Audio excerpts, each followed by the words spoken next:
One More Turn. Episode 801, Premeditation.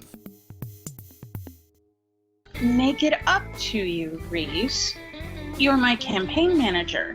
Anything you can think of that would hurt me would hurt my chances of being elected mayor, and that would reflect badly on you.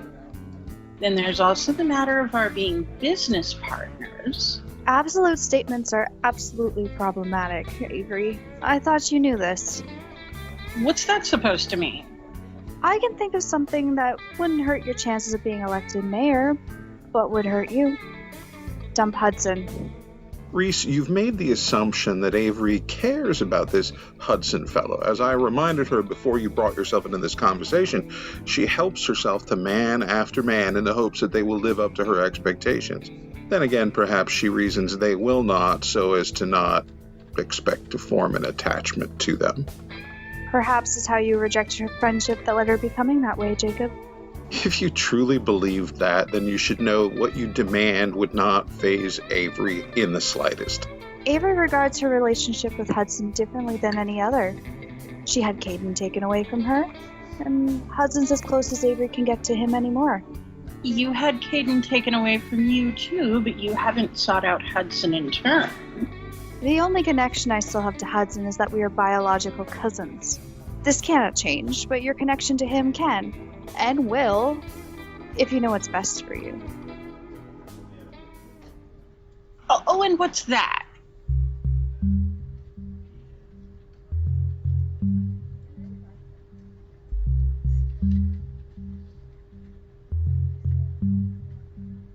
Still having a chance of being elected this town's next mayor, that's what. And how would it look if you were to have your campaign manager resign weeks before the election? How would it reflect on you if your business partner would then move to dissolve that arrangement? You've already lost one job, one family. Care for history to repeat itself?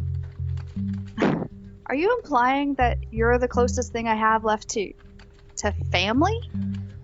Biology is going to make certain of that, sooner rather than later.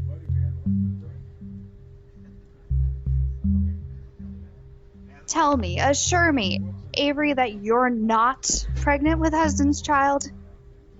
I am telling you, assuring you, that I am not.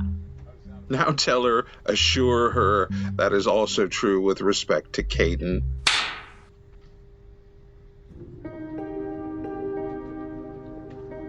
Get the hell out of my office.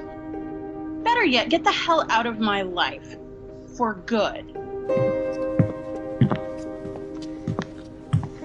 With regards to what I told you about Caleb, My campaign manager will advise Pedro's campaign manager that we're on to them. so you're taking my expression of trust, overture of friendship, and shoving them aside. What goes around, comes around.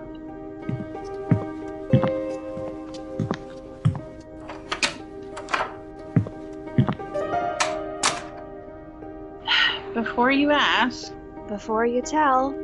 I tell you like it is. My campaign office, not our headquarters. I'm more interested to learn what you've gone and done with your hindquarters. Forget about your resigning as my manager. I'll fire you right here and now if you dare disrespect me to my face again.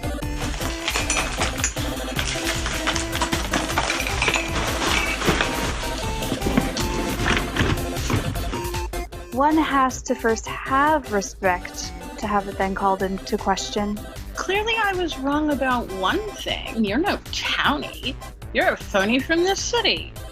At least I have my dignity. You'd rather have a body, any body, warming your bed at night than honoring the memory of a man you claim to have loved. I rightly called you on justifying your expressions of grief to me, though now I see something clearly myself. Oh, and what's that then? You don't mourn the loss of your lovers, only the loss of the loving they make with you. Your parents, Caden's parents, your blood relatives, if you rather, They are going to be very interested in being in the life of this unborn, only child of their deceased kin. Anything you do or don't do, real and or perceived, to slight that child's mother, well, you would be fortunate to have them continue to reject you rather than attack you. Is that a threat? A promise. Hudson knows I am pregnant with his brother's child, and he is prepared to support me in whatever decision I make. I dare you to test our resolve. Dare? Someone who behaves and acts like a child has no business in raising one. Someday soon, you will learn just how perceptive you were in this moment. Now, check our security footage and copy the interaction between Jacob and me before you entered the room. Whatever he told you about Caleb, then, we probably have no usable audio from it. It will be good enough to imply we can prove what Pedro doesn't want us to be able to. You want me to help you bluff them, like you and Bella bluffed Max some years back? I always have a contingency plan in place. I thought you already knew this. Don't fall into pieces, Reese.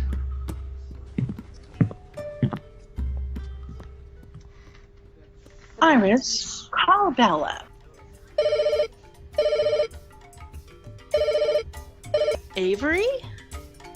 You still have me as a contact on your phone. What better way to be able to screen my calls? Then why did you answer? Same reason I tear off a bandage when it's past its due, to get it over with.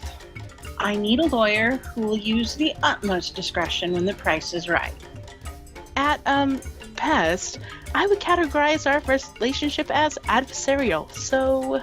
That you regard us as having any relationship at all still is why you'll hear me out now. That, and I know you want to make money. Carson makes enough for you to be a kept woman these days, but I know you're not about being anybody's kept anything. Sure, but you're competing against my mother to become mayor of this town, and I am her campaign manager. How could I believe you'd trust me not to use whatever you would confide in me against you? You know I know how to protect my interests. Your loyalty to your mother runs as deep as her presence in your life is long. Not very.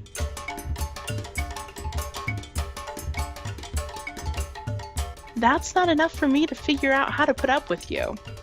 Again, no less. I've got evidence that suggests, dare I say strongly suggests, that Pedro has agreed to accept ill-gotten gains for his campaign. This is not about helping your mother win, but about helping him lose. Though that would help both you or my mother win. What poll have you seen that shows your mother anywhere close to being in the lead?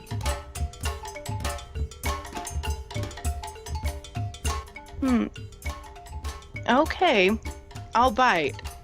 But what is the nature of the legal discretion you are seeking? Adoption.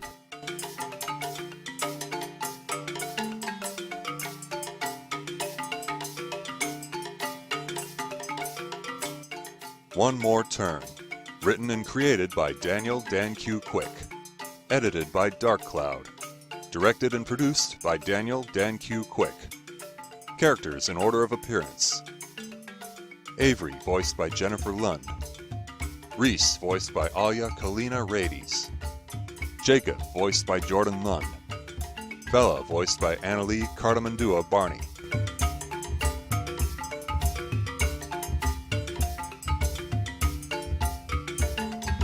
Sounds courtesy of freesound.org. Music by Kevin MacLeod. Voiceover by Sedgwick.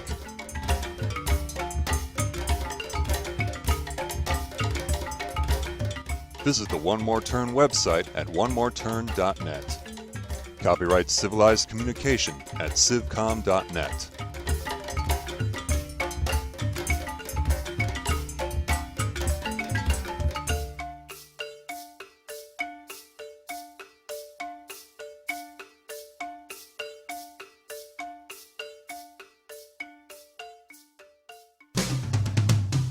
On the next episode of One More Turn. Apparently, the electorate finds the failings of mine more forgiving than yours. Hard to sympathize with a woman who amassed her wealth on the misfortune of others. Am I supposed to be impressed with your clever wordplay? You could wash your car in your driveway in your best Sunday dress for all I care.